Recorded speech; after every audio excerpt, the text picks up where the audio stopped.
สวัสดีครับ สวัสดีครับทุกคน สวัสดีผู้ติดตาม เย็นนี้ในช่วงเวลาเจอกันคลิปที่2นะครับสำหรับเย็นนี้ เวลา 18:47 นาที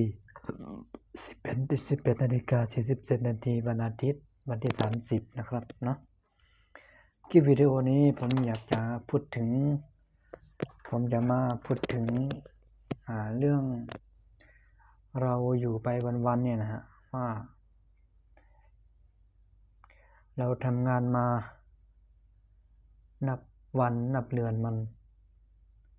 ถามว่าทุกคนอยากจะทำงานไม่อยากจะทำงานจนแก่เนาะทุกคนก็ไม่อยากจะทำงานจนแก่เพราะว่าเราทำงานจนแก่เนี่ยมัน1นะฮะเราต้องมีเงินใช่ไหมเราต้องมีเงินเก็บเป็นก้อนนะฮะถ้าไม่อยากจะทำงานจนแก่เราต้องตั้งใจทำงานได้เงินมาก็เก็บเงินเป็นก้อนถ้าเราเก็บเงินเป็นก้อนเนี่ยนะฮะเราก็ไม่อยากจะไปไหนใช่ไหมเราก็ทำงานทุกวันได้เงินมาแล้วก็เก็บได้เงินมาแล้วก็เก็บถ้าเราเก็บเงินได้ผ่านไป2 ปี3 ปีเรามีเงินก้อนใช่ไหมเรามีเงินก้อนแล้วเราอยากจะพักผ่อนบ้างวันนี้กูไม่ไปทำงานกูพักผ่อนเว้ยนี่ก็ได้กูพักผ่อนพอกูได้เงิน